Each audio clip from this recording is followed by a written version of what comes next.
Assalamualaikum warahmatullahi wabarakatuh. Ibu-ibu kader yang saya banggakan, ini kami nge-share cara pengisian kuesioner survei mawas diri. Perlu diketahui beberapa tahun yang lalu mungkin ibu-ibu sudah pernah mengalami ya ada survei PHBS untuk Puskesmas Kanigaran yang dilakukan oleh ibu-ibu. Tapi 3 4 tahun ke belakang kan tidak ada survei. Nah, karena sudah lama nggak ada survei, jadi kami untuk tahun ini karena sudah proses endemi ya ibu-ibu ya, bukan pandemi lagi, proses endemi itu ada, kami laksanakan kuesioner survei mawas diri. Nah, ini untuk mengetahui permasalahan kesehatan di masyarakat sekitar, di wilayah ibu-ibu kader sekalian. Nah, ini harapannya dijawab sesuai kondisi permasalahan atau yang ada di rumah tangga sekalian. Jadi, untuk teknis pelaksanaannya, ini satu kader melakukan survei kepada 15 KK. Jadi, boleh satu kader untuk mengawali, untuk mengisi link Google Form, ditambah 14 KK di wilayah jenengan, atau satu kader jenengan ditambah 15 KK, boleh, monggo, yang penting di kami terkumpul 15 per orang, 15 KK per kader gitu nggih. Nah, untuk teknisnya ini tuh jenengan paling tidak harus menyiapkan menyiapkan lembar KK itu Bu, lembar KK sama buku KIA. KIA bagi yang punya balita atau ibu hamil. Tapi kalau misalkan tidak ada balita dan tidak ada ibu hamil, untuk sasarannya tidak perlu menyediakan KK. Menyediakan buku KIA, maaf. Nah, ini kami mulai ya, Bu. Jadi, misalkan ini ibu kadernya namanya Bu Tati. Bu Tati ini selaku kader, terus dia mensurvei Bu Marlia. Bu Marlia ini tetangganya Bu Tati. Jadi, ini email yang ditulis, emailnya Bu Marlia. Kalau misalkan Bu Marlia tidak punya email, boleh diisikan emailnya Bu Tati, ya. Terus nama lengkap sasaran Bu Marlia, terus alamatnya diisikan sesuai dengan yang tertulis di KK. Jadi harus tersedia KK di sebelahnya jenengan itu untuk mengisi Google Form. Kelurahannya diisi, Punsari Kulon, RT RW, RT 3, RW 17 misalkan. Terus ini kadernya, jadi Bu Tati. Gitu ya. Berikutnya,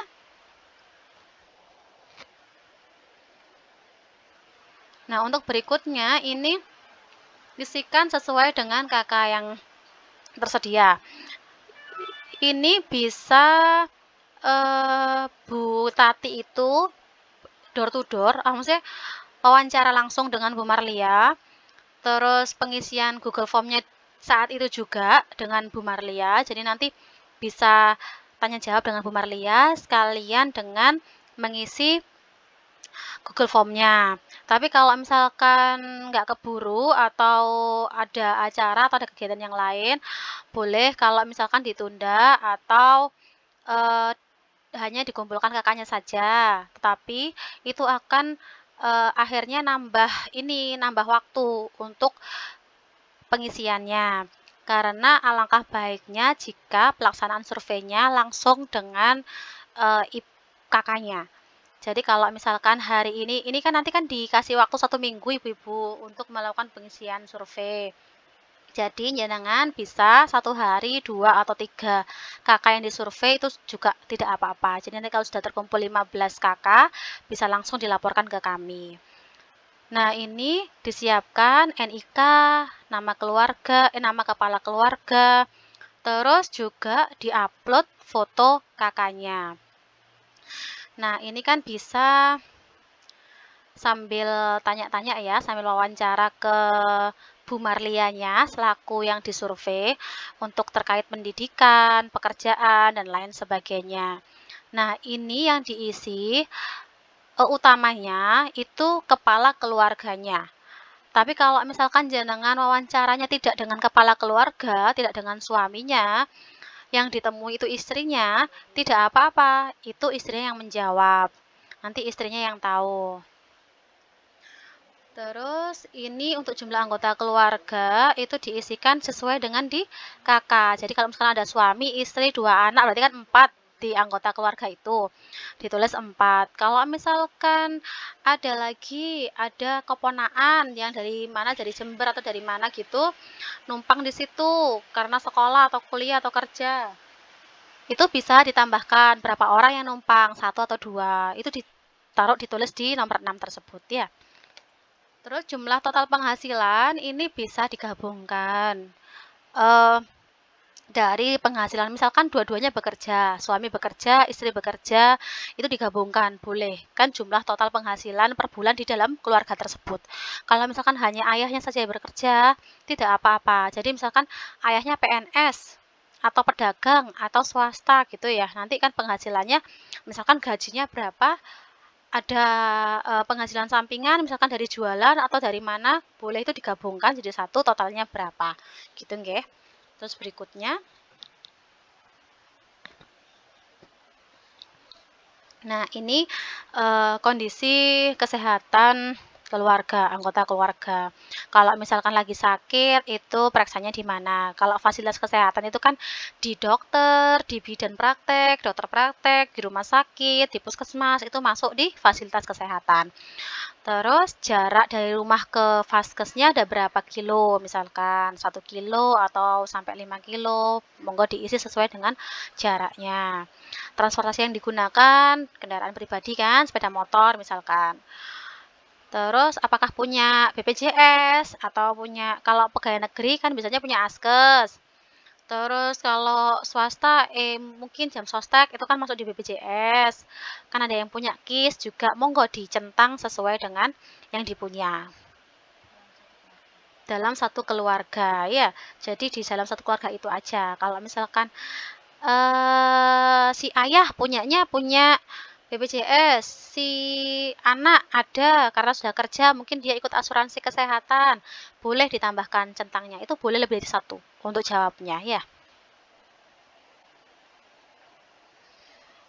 Nah, ini terkait kesehatan ibu dan anak, KB gizi dan imunisasi. Jadi, ini pertanyaannya menyangkut ibu-ibunya dan ibu hamil ataupun balita. Nah, ini misalkan di keluarga tersebut punya balita atau ibu hamil, kalau misalkan punya, dijawab dia dan dilanjutkan pertanyaan yang selanjutnya. Tapi kalau misalkan tidak, jadi lanjut ke nomor 13, tidak perlu mengisi nomor 2 sampai dengan nomor 12. Nah, ini misalkan dijawab ya, jadi dilanjutkan dengan nomor-nomor berikutnya.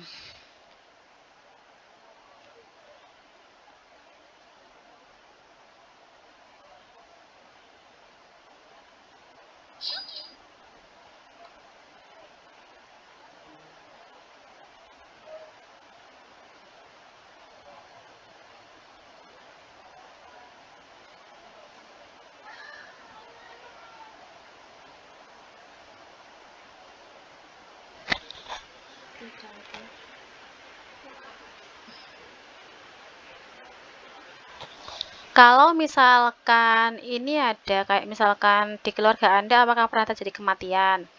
Tidak ya, jangan sampai ada kematian.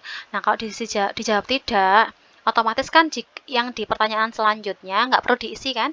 Karena tidak, jawabannya tidak iya, jawabannya tidak. Tapi itu bisa ditulis strip atau nol boleh. Harus diisi soalnya, nggih.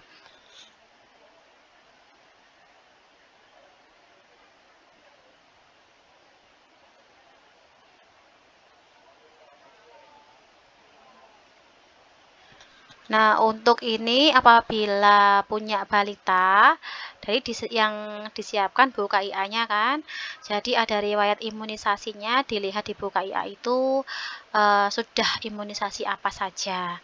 Jadi di situ terekam riwayat imunisasinya. Ini dicentang sesuai dengan yang ada di buku KIA. Kan boleh lebih dari satu centangannya, ya. Nah, itu ada timbang balita di posyandu diisi setiap bulan. Kalau datang ya dihitung aja. Kira-kira setahun ini kan sekarang Oktober, kemarin bulan Januari sampai dengan bulan Oktober ini kira-kira sudah ke posyandu berapa kali. Kalau misalkan terus tiap bulan berarti kan 10. Jadi dipilih yang 8 kali atau lebih. Kalau misalkan ada liburnya, dulu pas puasa, pas lebaran, pas apa gitu, nggak datang ke posyandu, kira-kira berapa bulan nggak datang ke posyandu, ya monggo berapa berapa bulan aja yang posyandu, berapa kali. Jadi ditulis di 1 sampai 7, kalau cuma 5 kali, 6 kali gitu, dipilih yang 1 sampai 7 kali.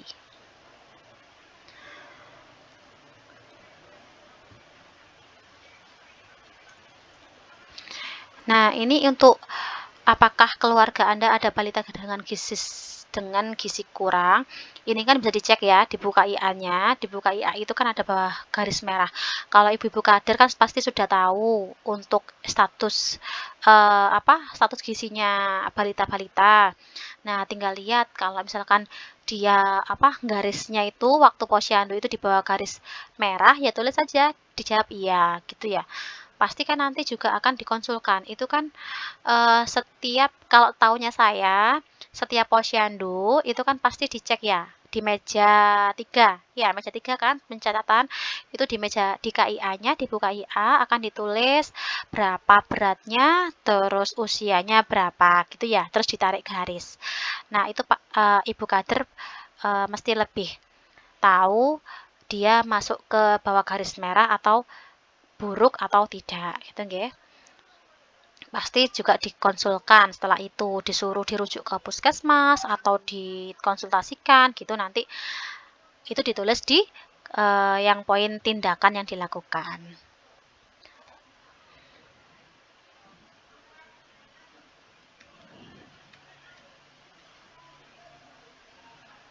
Nah, untuk alat kontrasepsi sudah paham nggih Ibu-ibu, ada beberapa jenis hormonal, non hormonal, alamiah. Jadi kalau hormonal itu maksudnya suntik KB, pil KB, susu. Kalau yang non hormonal itu kondom, IUD atau spiral atau steril gitu ya. Itu masuk di non hormonal. Kalau misalkan Ibu Marlia ini kebetulan yang IUD berarti masuk di non hormonal. Dipilih alasannya kenapa pakai hormonal, pakai non hormonal.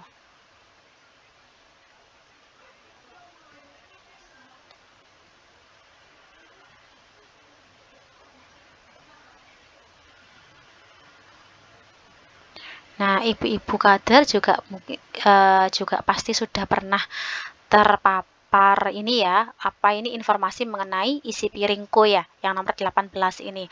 Itu kan ada makanan pokok, sayuran, buah-buahan, lauk pauk. Kalau misalkan apakah keluarga tersebut mengkonsumsi aneka ragam makanan?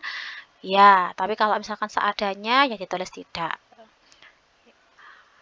Alasannya apa gitu nggih.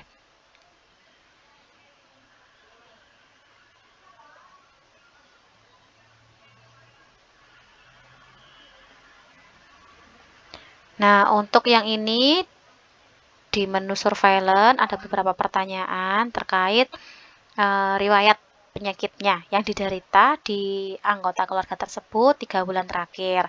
Jadi misalkan ayah 3 bulan terakhir pernah sakit apa aja, si ibu pernah sakit apa aja, dan anak-anaknya pernah sakit apa aja, dicentang di sini. Jadi ini isinya boleh lebih dari satu. Misalkan ayah batuk pilek, si adik gatal-gatal, si ibu diare, dicentang semua ya yang ada. Terus di pertanyaan selanjutnya itu kan ada nama penderitanya. Jadi yang pertama penyakit batuk pilek, misalkan nama penderitanya siapa? Bu Marlia tadi itu nggih, nama kepala keluarganya. Terus misalkan yang kedua penyakit diare juga Bu Marlia, tapi di waktu yang berbeda, itu boleh disebutkan semua. Jadi kalau misalkan ada penyakit yang sama, Bu Marlia, batuk pilek, terus batuk pilek juga ke anak-anaknya, itu juga ditulis, tapi di lain nomor, karena penderitanya lain.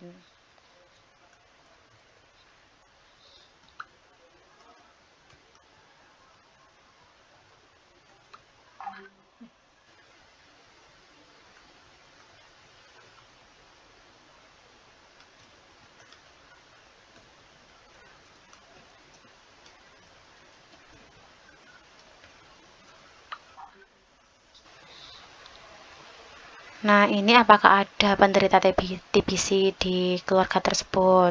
Tidak ada.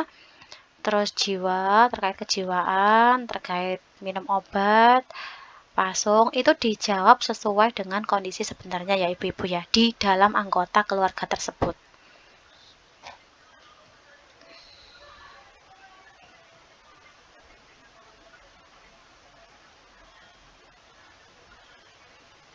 Nah, ini untuk kondisi rumah dan lingkungan.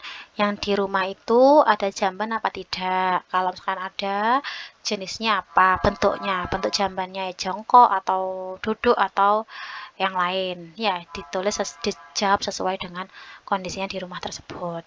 Untuk jarak, misalkan ini kalau misalkan nggak, kita kan nggak mungkin ngitung pakai meteran ya ibu-ibu. Jadi kalau misalkan anggap aja rumahnya Bu Marlia itu kita ukurannya yang ke samping 6, yang ke belakang 10, berarti kan 60. Kalau misalkan yang ke belakang 10, kan nggak mungkin kalau ngasih apa jarak antara WC sama resapan itu 10 meter. Kan itu kan kalau 10 meter kan dari ujung pagar sampai dengan ujung tembok belakang ya ibu-ibu ya, kan nggak mungkin nggih, jadi kurang dari 10 meter. Tetapi kalau misalkan panjang rumahnya Bu Marlia itu 15, 6 dikali 6-nya ke samping, yang kepanjang yang memanjangnya 15, jadi kan 6 kali 15. Itu dimungkinkan jarak jamban dengan resapannya itu jamban dengan septic tanknya itu lebih dari 10 meter, bisa saja 12 atau 13 meter, boleh itu diisi. Jadi disesuaikan ya, diperkirakan. Ini misalkan kurang dari 10 meter. Nah, terus untuk penyediaan air bersihnya pakai apa? Bisa dijawab lebih dari satu. Sumur PDAM misalkan. Atau sumur sama air galon. Oh, air galon itu ini ya, untuk minum ya. Jadi kalau misalkan jenengan beli air galon yang isi ulang, kalau mau digunakan untuk cuci baju, cuci piring, monggo silahkan. Tapi kalau hanya digunakan untuk minum, jadi jangan ditulis di situ, nggih. Ini kan soalnya nomor 3 ini pertanyaannya penyediaan air bersih di rumah Anda, bukan penyediaan air minum. Kalau misalkan penyediaan air bersihnya pakai air galon, ya monggo ditulis. Tapi kalau tidak menggunakan air galonnya hanya untuk minum, ya jangan ditulis air galon, jadi PDAM aja, gitu ya. Kualitas air bersih yang dipakai apa? Sudah bisa, ini bisa dijawab lebih dari satu. Terus kamar mandi yang digunakan di dalam rumah atau di luar rumah, jenis kamar mandinya tertutup atau terbuka. Tertutup itu misalkan di dalam rumah kan ibu-ibu kan, ada temboknya, ada pintunya gitu ya. Kalau terbuka itu biasanya di luar rumah, di belakang rumah itu biasanya kayak semi permanen gitu ya, di temboknya cuman sampai sampai pundaknya orang gitu, yang ke atas itu terbuka. Ada beberapa yang seperti itu. Untuk lantai kamar mandi, ini lantai kamar mandi ya ibu-ibu ya, jadi bukan lantai rumahnya. Lantai kamar mandi itu dari tanah atau dari plaster atau dari keramik. Nah, untuk pembuangan limbah itu kalau ada resapan dijawab yang dibuatkan dengan sarana pembuangan khusus atau SPAL, saluran pembuangan air limbah.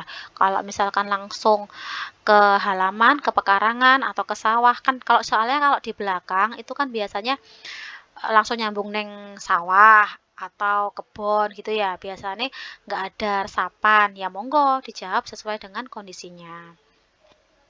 Untuk pembuangan sampah dilakukan terbuka, pembuangan sampahnya atau tertutup atau tidak ada, monggo disesuaikan, diisi dengan kondisinya.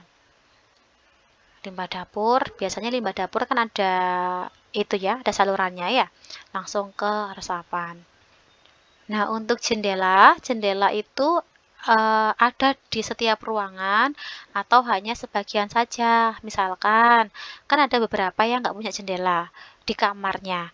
Jadi tidak apa-apa, diisi saja, dijawab saja sesuai dengan kondisinya. Ventilasi itu yang lubang angin itu ya Bu ya, atasnya jendela. Itu kan ada biasanya yang lubang angin itu, yang kotak-kotak kecil-kecil atau yang kaca yang kayak itu loh, krep ya apa itu loh Bu ya, sejenis seperti itu. Itu itu bisa disebut ventilasi.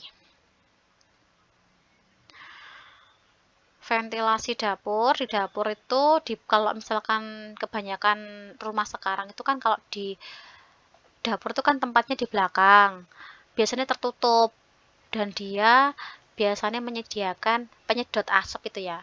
Itu kan jadi kan tidak ada lubang anginnya, tidak ada jendelanya, tapi ada penyedotnya. Itu masuk di mana, Bu?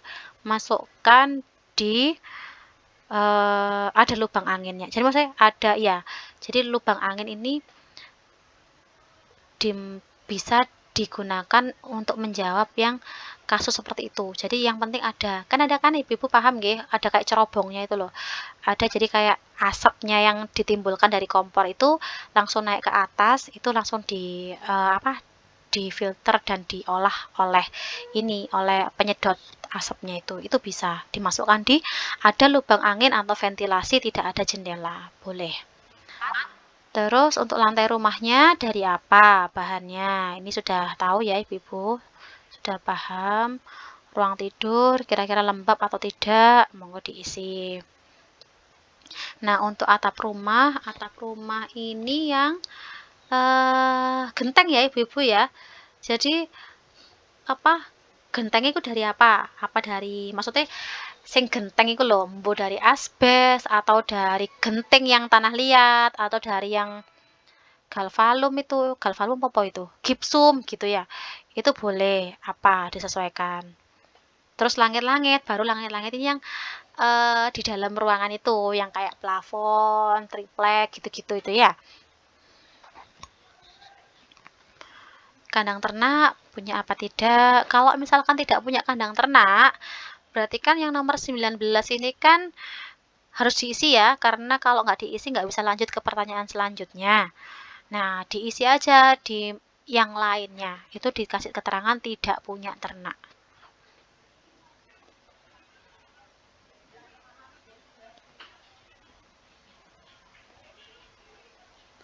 Terus, untuk cahaya matahari, apakah dapat masuk ke dalam rumah? Diperhatikan kalau misalkan pagi hari, kan matahari kan adanya pagi sampai siang ya, setengah sore. Jadi kalau misalkan ada cahaya matahari yang masuk, yang menerangi, yang enggak ada tempat-tempat gelap, itu cukup, diisi cukup, enggak apa-apa. Kalau misalkan sekiranya kan ada padat padat penghuni ya, padat penduduk, padat bangunan, kan ada lokasi-lokasi di tertentu itu yang umpet-umpetan, dempet-dempetan rumahnya. Terus cilik-cilik. Kalau cilik-cilik itu biasanya tidak ada ventilasi, tidak ada jendela. Kalau nggak ada jendela, nggak ada ventilasi, itu biasanya minim cahaya matahari. Jadi bisa ditulis di minimal, iya minimal gitu ya. Jadi dilihat dulu kondisinya rumahnya itu kira-kira ada apa tidak, cukup apa tidak ventilasi ataupun jendela rumah tersebut. Nah, untuk luas bangunan sudah paham nggih Ibu-ibu nggih. Jadi tadi sudah saya bicarakan kalau lebarnya ke sampingnya itu berapa meter kira-kira, ke belakangnya berapa meter. Kalau misalkan nggak punya meteran, kan bisa dikira-kira satu jengkal, satu langkah itu berapa ya. Kalau dulu itu ada 20 langkah, 20 langkah itu 5 sampai 6 meter gitu. Dianggap aja dikira-kira berapa langkah itu. Oke. Sudah, terus berapa orang yang tinggal di rumah itu bisa diisi berapa yang ada di rumah ya. Jadi misalkan kakaknya 4, ada ponakan yang tinggal di situ, nunut karena sekolah di sini atau karena kuliah di sini atau kerja di sini, ya dimasukkan ya. Jadi yang ada di kakak ditambah dengan yang tidak ada di kakak. Tapi kalau nggak ada orang selain yang ada di kakak ya nggak apa-apa, tetap disesuaikan, disamakan dengan yang ada di kakak.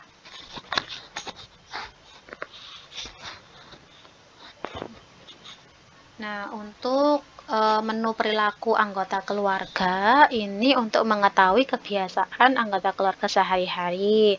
Jadi, terkait PHBS ya, ada salah satunya ada yang merokok atau tidak. Dijawab aja sesuai dengan kondisinya. Kalau misalkan ada ayahnya merokok atau putranya merokok, merokoknya di mana? Dijawab sesuai dengan lokasi mereka merokok. Terus apakah dilaksanakan PSN, berapa kali dilaksanakan PSN, terus mandi, terus minum air yang biasa dimasak. Kan mungkin ada beberapa orang, beberapa rumah tangga yang mengkonsumsi air minum itu kan dari air isi ulang ya ibu-ibu. Air isi ulang itu kan kadang tidak tidak pakai dimasak, tidak pakai direbus, langsung beli kayak air isi ulang merek apapun atau apa namanya, kalau yang sudah ada merek itu yang bersegel itu kan kayak Aqua, Le Mineral, Cleo, Fit dan lain-lain itu yang galonan itu kan langsung diminum ya, dimasukkan ke dispenser gitu nggih atau dikasih untuk anu apa itu dispenser yang buat sedot-sedot itu boleh. Berarti kan itu tidak dimasak. Tapi kalau misalkan ada beberapa yang beli air isi ulang yang harganya berapa itu 4.000 apa 7.000 gitu ya, itu ada juga yang langsung diminum, ada yang pakai dimasak. Monggo nanti ditanyakan ke rumah tangganya ya, ditanyakan ke ibunya di situ. Nah, kebiasaan BAB-nya di mana, di jamban atau di mana?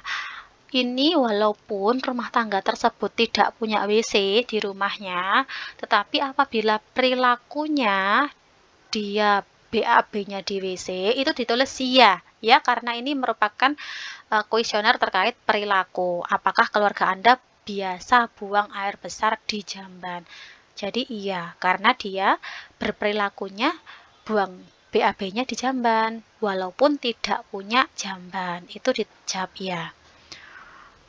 Terus biasa cuci tangan, biasa ya Bu ya. Gosok gigi, buang sampah pada tempatnya, itu terkait perilaku-perilaku rumah tangga ya.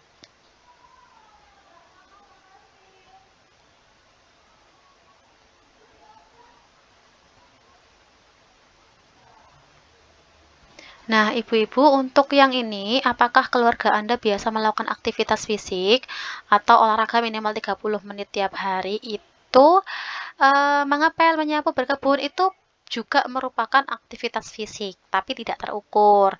Tidak apa-apa, dijawab iya.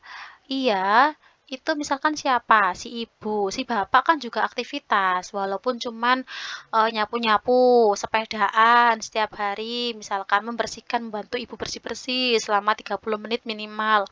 Iya, terus anak-anaknya kan iya juga 30 menit kan, minimal 30 menit. Itu kan pasti setiap anggota keluarga, seluruh anggota keluarga yang ada di situ pasti melakukan aktivitas fisik minimal 30 menit sehari.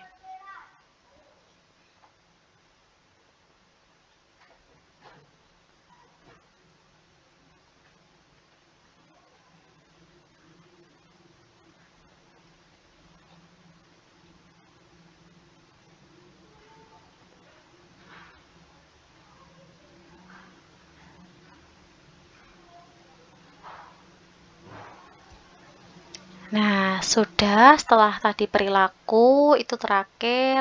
Ini kalau misalkan sudah selesai, boleh dipilih yang itu, kirim salinan jawaban Anda. Itu akan dikirimkan salinan ke email Anda, email yang tadi itu yang dimasukkan tadi itu. Tapi kalau misalkan nggak mau mengirim salinan ya monggo, tidak apa-apa, tidak perlu diklik, langsung diklik kirim. Nanti akan muncul tampilan seperti ini. Nah, berarti Anda sudah melakukan menjawab pertanyaan yang ada di kuesioner survei mawas diri. Terima kasih, mohon kerjasamanya. Assalamualaikum warahmatullahi wabarakatuh.